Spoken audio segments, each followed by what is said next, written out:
تو پھر اللہ کی سب کے ساتھ مدد ہوتی ہے. لیکن اللہ نے حکم نہیں دیا، اپنے لیے خود مشکلات پیدا کر دیں. پیغمبر سے کہہ رہے ہیں کہ جو ہے خود مطالبہ کر رہے ہیں کہ ابعث لنا ملکا نقاتل فی سبیل اللہ، آپ کوئی کمانڈر بنائیں تاکہ ہم لڑیں. تو پیغمبر نے ان کو بتا دیا کہ تم کہاں سے لڑو گے بھائی، تم سے تو یہ امیدیں نہیں ہمیں، لیکن کہہ رہے نہیں ہم تو لڑیں گے. تو پھر دیکھیں جب خود اپنے لیے مشکلات پیدا کی ہیں تو کیا ہوا، زیادہ تر لوگ میدان سے بھاگ گئے. وہ تو اس سے پتہ چلتا ہے کہ اپنے لیے نا خود سے مشکلات نہیں کھڑی کرنی چاہیے، شریعت کی آسانیوں سے ہمیں فائدہ اٹھانا چاہیے. اس سے یہ بھی ایک اشارہ ملتا ہے کہ جو لوگ زیادہ بڑی بڑی باتیں کرتے ہیں نا، عام طور پر وہ ان باتوں میں پورے نہیں اترتے. عام طور پہ میں اس لیے کہہ رہا ہوں کہ بعض دفعہ پورے اترتے بھی ہیں. جیسے حضرت سعد رضی اللہ تعالیٰ عنہ تھے، ان کو غزوہ بدر میں شرکت کا موقع نہیں ملا تھا تو افسوس کرتے تھے اور فرماتے تھے کہ اگر مجھے دوبارہ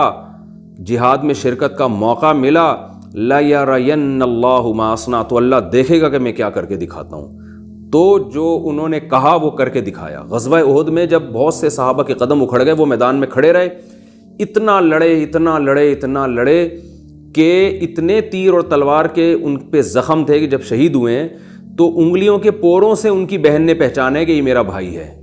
شکل مسخ ہو چکی تھی. اور ان کی تعریف میں پھر قرآن نے آیتیں نازل کی، من المؤمنین رجال صدقوا ما عاہدوا اللہ علیہ، مومنین میں بہت سے ایسے لوگ ہیں کہ اللہ سے جب وعدہ کرتے ہیں تو وہ سچا کر کے دکھاتے ہیں. تو ان میں یہ بھی تھے کہ انہوں نے وعدہ کیا تھا اللہ دوبارہ جنگ کا موقع ملا تو میں وہ کروں گا کہ اللہ دیکھے گا. تو یہ چونکہ اخلاص سے تھا اور جذبے تھا، یہ شو مارنے کے لیے نہیں تھا، تو اس لیے اللہ نے ان کو اس وعدے میں پورا کیا. اور ایک وعدہ ہوتا ہے خامخواہ کی بھڑکیاں لگانا، شو مارنا کہ ہم تو ایسے ہیں ہم تو ویسے ہیں. تو جو اس طرح کے دعوے کر رہے ہوتے ہیں نا پبلک کو دکھانے کے لیے، تو پھر وہ میدان میں اکثر پیچھے رہ جاتے ہیں. یہ بھی ہمیں اس سے سبق ملتا ہے. اللہ تعالیٰ نے ان کے لیے طالوت کو بادشاہ بنا کے بھیجا تو اس پہ ان کو اعتراضات شروع ہو گئے. اس سے یہ بھی پتہ چلتا ہے کہ جو فسادی لوگ ہوتے ہیں نا وہ حکم کی تعمیل نہیں کرتے. تو جنگ میں، جہاد میں اس طرح کے لوگ جو اپنے کمانڈر کے آرڈر کو پورا نہ کریں اور بار بار اپنے آفیسر کے بارے میں یہ کہیں کہ یہ کیوں، ایسی قوم کو کبھی فتح نہیں ہوتی. تبھی دنیا کی جتنی بھی آرمی ہیں، جتنی بھی فورسز ہیں، ان سب کا یہ اصول ہے کہ آرڈر از آرڈر. تو اب آپ دیکھیں نا، جب بنا دیا بادشاہ تو کہہ رہے ہیں کہ یہ تو غریب آدمی ہے، تو یہ تو آج تک تو یہ ہمارے ماتحت رہا کرتا تھا، ابھی ہمارا کمانڈر کیسے بن گیا، تو ہماری سمجھ میں نہیں آ رہا. تو نتیجہ کیا نکلا، اس طرح کی باتیں کرنے والے میدان میں بھاگ گئے. تو اس سے یہ بھی ہمیں ایک علمی نقطے کی بات پتہ چلتی ہے کہ لڑائی کا اصول یہ ہے کہ امیر کی اطاعت. جس کو بادشاہ یا کمانڈر بنایا جا رہا ہے، چاہے جونیئر کو اگر سینئر بنا کے آفیسر بنا دیا تو آپ نے میدان میں اس کو فالو کرنا ہے اور آپ نے اس پہ اعتراضات نہیں کرنے. یہ بھی ہمیں اس سے پتہ چلتا ہے. اور ایک بات بہت اہم یہ بھی پتہ چلتی ہے کہ جب انہوں نے اعتراض کیا کہ اس میں تو کمانڈر بننے کی صلاحیت نہیں چونکہ یہ غریب ہے، تو جواب کیا دیا کہ اللہ نے اس کو 2 چیزوں میں تم پر فضیلت دی ہے، علم میں اور جسم میں. علم بھی مخصوص علم. تو اس میں بھی ہمیں پتہ یہ چلا کہ بھئی ہمیں اسباب کو دیکھ کے، اسباب اور وسائل، اسباب کو دیکھ کے کسی کو امیر بنایا جائے گا. آج بہت سے لوگ کسی کو کسی جگہ کا ذمہ دار بنا دیتے ہیں اس لیے کہ وہ فلاں کا ماموں ہے، فلاں کا چاچا ہے، فلاں کا خالو ہے، اس بیس پر. تو کسی کے چاچے ماموں ہونے کی بیس پر کسی کو ذمہ دار بنانا، امیر بنانا، یہ جائز نہیں ہے. اور یہ قرآن میں دوسری جگہ بھی ثابت ہے، ان اللہ یأمرکم ان تؤدوا الامانات الی اہلھا، کہ اللہ تمہیں حکم دیتا ہے کہ امانت اس کے اہل کے سپرد کرو. تو کوئی عہدہ بھی ایک امانت ہے. تو اس میں مدرسوں میں بھی بعض دفعہ ایسے ہو جاتا ہے کہ ایک شخص میں مدرسے کا محتمم بننے کی، منتظم بننے کی صلاحیت نہیں ہے، لیکن چونکہ وہ کسی بڑے عالم کا بیٹا ہے، چاہے اس میں صلاحیت نہیں ہے، وہ تقویٰ نہیں ہے، للہیت نہیں ہے، لیکن چونکہ فلاں عالم کا بیٹا ہے تو اس لیے اس کو بنا دیا جائے. تو بعض جگہ، بعض مدرسوں میں بھی ایسا ہو جاتا ہے اور اداروں میں بھی ایسا ہو جاتا ہے. تو یہ بھی ہمیں پتہ چلتا ہے کہ اللہ نے کیا فرمایا کہ بھئی طالوت کو کمانڈر بنایا جا رہا ہے، خام خواہ میں نہیں، 2 صفات ہیں اس کے اندر. تو جس کو بھی جب کسی چیز کا عہدہ دیا جائے گا تو اس کے اندر وہ مطلوبہ اوصاف ضرور ہونے چاہیے. تو یہ بھی ہمیں اس میں علمی نقطے کی بات پتہ چلتی ہے. اور ایک اہم پوائنٹ کی بات یہ بھی پتہ چلتی ہے کہ جنگ کے کمانڈر میں 2 چیزوں کا ہونا بہت ضروری ہے. ایک اسے نالج ہو، العلم، خاص قسم کا علم، یعنی جنگ میں لڑنے کا تجربہ اور بہادری اور ٹریننگ، یہ تمام چیزیں ہونا ضروری ہیں. اور جسم کا مطلب کہ وہ فزیکل فٹنس جسے کہا جاتا ہے کہ اس میں بہادری ہو لڑنے کی، یعنی اعصاب مضبوط ہوں، یعنی نفسیاتی طور پر بھی صحت مند ہو اور جسمانی طور پر بھی صحت مند ہو۔ آپ دیکھیں بہت سے غیر مسلموں نے ان قوانین پر عمل کیا ہے۔ گورا نے ایک لاء بنایا تھا کہ ایک آرمی میں، فورسز میں کمیشن آفیسر بننے کے لیے ISSB کا امتحان دیا جاتا ہے، تو اس میں ان تمام چیزوں کو گورے نے لاء بنایا کہ فوکس کیا جائے گا، تو اس میں یہ دونوں چیزیں دیکھی جاتی ہیں۔ تو کافر جو ہے ان اصولوں پر عمل کر کے کہاں سے کہاں پہنچ گئے، اور ہمارے ہاں بس جو بھی عہدہ اٹھا کے کسی کے بھی آپ پکڑا دیتے ہیں لوگ۔ تو اس میں پرسنالٹی بھی، جسم کا مطلب اس کی شخصیت بھی ہونی چاہیے۔ نبی صلی اللہ علیہ وسلم جب بھی کسی کو سفیر بنا کے کسی دوسرے ملک میں بھیجتے تھے تو ایسے لوگوں کو آپ نے سفیر بنائے جن کی شخصیت میں بڑی وجاہت ہوتی تھی، بڑے خوبصورت لہیم شہیم ہوا کرتے تھے، تاکہ وہ ان کی پرسنالٹی ہی سامنے والے اس سے اتنا متاثر ہو جائے کہ ان کی بات کو وہ کا وزن لے، وہ سمجھے کہ ان کی بات میں وزن ہے۔ تو ہر چیز ہر ایک کے سپرد نہیں کرنی چاہیے، اس میں دنیا کا ایک اصول ہے کہ ضابطہ ہے کہ جس میں یعنی ان ضابطوں کو دیکھ کر اس کے ذمہ داری اس کے حوالے کی جائے گی۔ یہاں تک کہ فقہا نے یہ لکھا ہے کہ اگر مسلمانوں کا کمانڈر بنانے کے لیے 2 آدمی آپ کے پاس آئیں،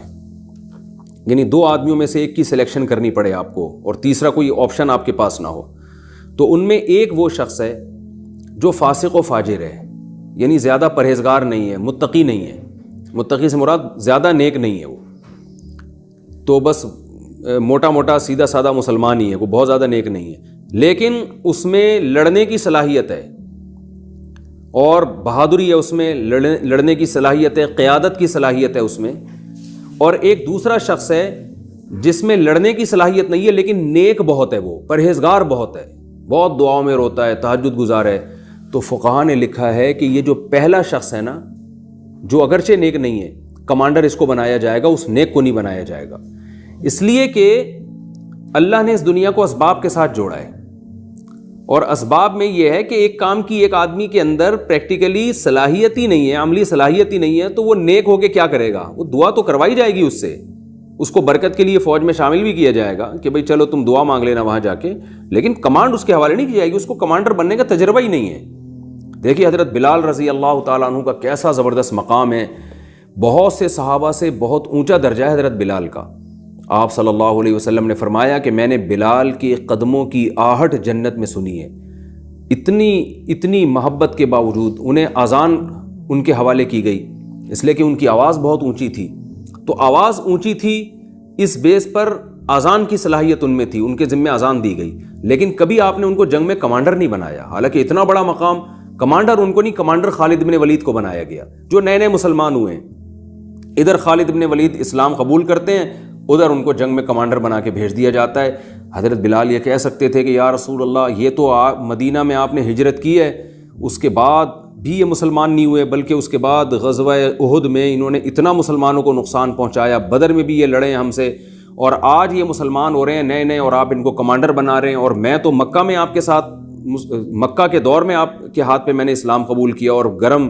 سلوں پہ اور ریت پہ مجھے لٹایا گیا، اور میں احد کے نعرے لگاتا رہا، تو میں اتنا پرانا ہوں، مجھے اب کمانڈر نہیں بنایا جا رہا۔ خالد بن ولید آج اسلام قبول کر رہے ہیں، ان کو آج کمانڈر بنایا جا رہا ہے۔ تو یہ حضرت بلال نے اعتراض نہیں کیا۔ وجہ کیا تھی کہ آپ صلی اللہ علیہ وسلم جانتے تھے کہ بھائی جو ان کا کمانڈر تھا نا زمانے جاہلیت میں کافروں کا، اور جو غزوہ احد میں ہمیں شکست دے سکتا ہے، تو میرے صحابہ کو شکست کا جو ذریعہ بن سکتا ہے وہ جب ہماری فوج میں شامل ہو کے کمانڈر بنے گا، تو دشمن سے میدان میں لڑنے کا تجربہ بھی انہی کو ہے۔ تو آج جو ہم عہدے دے رہے ہوتے ہیں، بعض دفعہ کسی کے نیک ہونے کی بیس پہ دے رہے ہوتے ہیں، بعض دفعہ کسی کے جو ہے وہ خالو اور چاچے اور مامے ہونے کی بیس پہ دے رہے ہوتے ہیں، تو اس آیت میں ان سب چیزوں کی نفی ہے۔ تو کمانڈر بنانے کے لیے فوج میں سب سے پہلے اس کی پرسنالٹی کو بھی دیکھا جائے گا، یعنی صحت اور قوت کو، اس کی اعصابی قوت کو، دوسرا اس کو لڑائی کا تجربہ اور جنگ کا تجربہ بھی ہے یا نہیں یہ بھی دیکھا جائے گا، اور پھر اس کے ساتھ تقویٰ بھی، یعنی ایک ایسا کمانڈر ہے جو پرہیزگار ہے اور اس میں لڑنے کی صلاحیت بھی ہے، اور ایک ایسا ہے جس میں صرف لڑنے کی صلاحیت تو ہے، پرہیزگار نہیں ہے، تو پھر ایسے موقع پہ پہلے والے کو ترجیح دی جائے گی، کیونکہ تقویٰ کے ساتھ اللہ کی مدد کا امکان بہت زیادہ بڑھ جاتا ہے۔ تو یہ بھی ہمیں ان آیتوں سے پتہ چلتا ہے۔ اس میں ایک اہم ترین سبق یہ بھی ملتا ہے کہ گناہ کرنے سے بھی انسان کے حوصلے پست ہوتے ہیں۔ جیسے حضرت طالوت نے بنی اسرائیل سے کہا کہ پیاس لگے اس کے باوجود پانی نہیں پینا ہے، تو ان کو آزمایا جا رہا تھا کہ ان میں تقویٰ کتنا ہے، تو انہوں نے گناہ کیا، اس گناہ کا وبال کیا آیا، حوصلے ہی پست ہو گئے اور ان کو فوج سے نکال دیا گیا، اور اللہ نے ایک بہت بڑی نیکی سے ان کو محروم کر دیا، ایسا جہاد جس کا قرآن میں ذکر ہے اس جہاد میں سے محروم کر دیا۔ تو ہمیں یہ بھی پتہ چلتا ہے کہ بھئی اللہ نے ہم پہ بھی بہت سی چیزیں حرام کی ہیں، ٹھیک ہے ہم پہ دریا کا پانی پینا تو حرام نہیں ہے، لیکن ہم پہ فحش چیزیں دیکھنا حرام، نظر کی حفاظت ہم پہ فرض کی گئی ہے، شراب پینا حرام، نمازیں چھوڑنا حرام۔ تو ہمارے جو بھی مجاہدین ہیں، فوجی ہیں، جو بھی عسکری قوتیں ہیں، اگر وہ نمازوں کا، روزوں کا، تقوی کا اہتمام کریں گے تو پھر اللہ اس تقوی کی بیس پر ان میں ایسی صلاحیت پیدا کرے گا کہ ان کے حوصلے بلند ہوں گے اور ان کے لیے میدان جنگ میں لڑنا آسان ہوگا، اور ان کے لیے اللہ کی مدد کا آنا بھی آسان ہوگا۔ اللہ کی مدد عام طور پر متقیوں کے ساتھ ہوتی ہے، تو اس لیے ہماری عسکری اداروں کو چاہیے کہ تقوی کی راہ اختیار کریں۔ نبی صلی اللہ علیہ وسلم نے فرمایا کہ جو میدان جہاد میں روزہ رکھتا ہے تو اس کو ایک روزے میں 1 سال کے روزوں کا ثواب ملتا ہے۔ ہاں، دوسری حدیثوں کو سامنے رکھ کے پتہ چلتا ہے کہ بشرطے کہ روزے کی وجہ سے ایسا نہ ہو کہ لڑنے کی طاقت ہی نہ رہے، وہ ایک الگ بات ہے، لیکن عام حالات میں جن مجاہدین کی بارڈر پہ تشکیل ہوتی ہے، جو فوجی بارڈر سنبھالے ہوئے ہیں، وہ اگر بارڈر پہ نفلی روزے رکھیں گے، یعنی جو بھی عسکری قوتیں ہیں نا جو بارڈر پہ پہرا دے رہی ہوتی ہیں، تو وہ اگر اس پہرے کے دوران 1 روزہ رکھیں گے تو آپ صلی اللہ علیہ وسلم نے فرمایا ان کو 1 سال کے روزوں کا ثواب ملے گا۔ تو اس سے پتہ چلتا ہے کہ وہ 1 نماز پڑھیں گے تو 1 سال کی نمازوں کا ثواب ملے گا، وہ تلاوت 1 قرآن کی کریں گے تو ان کو 365 قرآن پڑھنے کا ثواب ملے گا۔ اس احادیث سے اشارہ ملتا ہے۔ تو اس میں بھی ترغیب ہے کہ جو مجاہدین بارڈر کو سنبھالے ہوئے ہیں، جو عسکری قوتیں مسلمانوں کے دفاع میں لگی ہوئی ہیں، تو وہ میدان جنگ میں اپنی عبادت کو بڑھائیں، کم نہ کریں کہ ہم تو ویسے ہی مجاہد ہیں، ہمیں کیا ضرورت ہے عبادت کرنے کی۔ ان کو زیادہ ضرورت ہے، اس لیے کہ ان کو موٹیویشن ملے گی، اللہ کی مدد بھی آئے گی اور حوصلے بھی بلند ہوں گے۔ اور اگر وہ وہاں جا کے برائی کریں گے، گناہ کریں گے، نمازیں چھوڑیں گے، تو اس بات کا امکان ہے کہ اللہ کی مدد ہٹ جائے، اور اس بات کا بھی امکان ہے کہ آپ کے حوصلے بھی پست ہو جائیں، تو جیسے کہ ان کے حوصلے پست ہو گئے تھے۔ اور علماء نے ایک اور علمی نقطہ یہاں بیان کیا ہے، وہ یہ بیان کیا ہے کہ اللہ نے ان کو آزمایا کیوں۔ اس میں ایک حکمت یہ بھی ہو سکتی ہے کہ جب شور شرابہ ہوتا ہے نا، جنگ کے طبلے بجتے ہیں اور میدان میں نکلتے ہو، بہت سے جوشیلے لوگ جوش میں چلے تو جاتے ہیں، لیکن وہاں جا کے پتہ چلتا ہے کہ یہ ہو کیا رہا ہے۔ تو اگر ان کو پہلے سے جدا نہ کر دیا جائے نا، تو وہ باقیوں کے حوصلے بھی پست کرنے کا ذریعہ بنتے ہیں۔ اب دیکھیں بنی اسرائیل میں یہ لوگ جنہوں نے پانی پی لیا، اگر اللہ ان کو پانی کے ذریعے نہ آزماتا تو جو پیاس نہیں برداشت کر سکے گا وہ لڑے گا کہاں؟ تو پھر کیا ہوتا ہے، جب یہ لڑائی شروع ہوتی تو یہ میدان چھوڑ کے بھاگتے، تو جو لڑنے والے ہیں نا ان کے بھی حوصلے پست کرنے کا سبب بنتے۔ تو اس لیے اللہ نے ان کو آزمایا۔ اس میں ہماری عسکری قوتوں کو بھی ترغیب ہے کہ ہر آدمی کو لڑنے کے لیے نہ بھیجا جائے کہ جو بھی آ رہا ہے نعرے لگا رہا ہے مجھے بھیجو۔ نقصان یہ ہوگا کہ یہ کم وقت جب بھاگے گا نا تو جو لڑ رہے ہیں ان کے حوصلے بھی پست ہوں گے۔ تو ان کو پہلے ایک آزمائش سے گزارا جائے، اور دنیا کی تمام عسکری قوتوں میں اس کا اہتمام کیا جاتا ہے کہ ان کو پہلے آزمایا جاتا ہے کہ ملک کے لیے ان میں جان دینے کا عملاً جذبہ بھی ہے یا نہیں ہے، یہ صرف خالی خلی کی باتیں ہیں۔ تو یہ بھی ہمیں اس آیت سے پتہ چلتا ہے کہ پہلے ان کو آزمایا جائے، آزمانے کے بعد ان کی سلیکشن کی جائے، صرف زبانی نعروں اور دعووں پر، خالی پیلی کے دعووں پر اعتماد نہ کیا جائے۔ ایسے نعرے لگانے والے بہت ہوتے ہیں اور میدان میں جمنے والے بہت تھوڑے لوگ ہوتے ہیں۔ اور آخر میں اللہ نے کیا حکم دیا کہ اللہ تعالیٰ نے داؤد علیہ السلام کو پھر کے ذریعے اللہ نے جالوت کو قتل کیا۔ اور اچھا، اس میں ایک ترغیب یہ بھی ہے کہ میدان جنگ میں دعائیں بہت مانگنی چاہیے، اپنے اسباب اور وسائل پہ اعتماد نہیں کرنا چاہیے۔ اگرچہ آپ پورے لاہو لشکر کے ساتھ لڑ رہے ہیں، لیکن وہاں بھی آپ نے کھڑے ہو کر دعائیں مانگنی ہیں، اور یہ دعا یاد کر لینی چاہیے ہمارے فوجیوں کو، ہماری عسکری قوتوں کو اور مجاہدین کو، یہ یاد کر لینی چاہیے، ربنا افرغ علینا صبراً، کہ اللہ تو ہم پر صبر کو انڈیل دے، وثبت اقدامنا، اور ہمارے قدموں کو جما دے، وانصرنا علی القوم الکافرین، اور اسلام دشمن قوتوں کے خلاف ہم جو لڑ رہے ہیں اے اللہ تو ان کے خلاف ہماری مدد کر۔ تو جو بھی اللہ کے راستے میں لڑیں گے ان کو چاہیے کہ اس دعا کو زبانی یاد کریں، اور جب بھی کوئی ایسا میدان گرم ہو تو یہ الفاظ اپنی زبان سے دہرایا کریں، بلکہ میدان جہاد کے بجائے اگر ملک کے اندر ہی شر پسند عناصر سے مقابلہ ہوتا ہے آپ کا، اس موقع پر بھی آپ کو یہ دعا پڑھنی چاہیے۔ اور اس میں اللہ نے بتایا کہ داؤد علیہ السلام نے جالوت کو بہادری سے قتل کیا تو اللہ نے نبوت عطا فرما دی ان کو۔ تو میدان جنگ میں لڑنا اور جنگ کے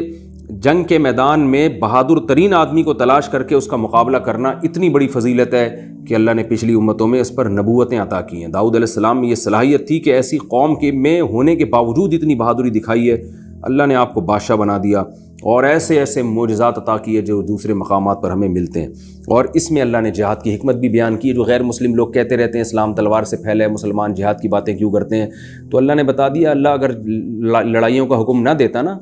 تو یہ زمین میں تو سارا فساد ہی پھیل جاتا۔ تو اخلاق کی بھی ایک حد ہوتی ہے،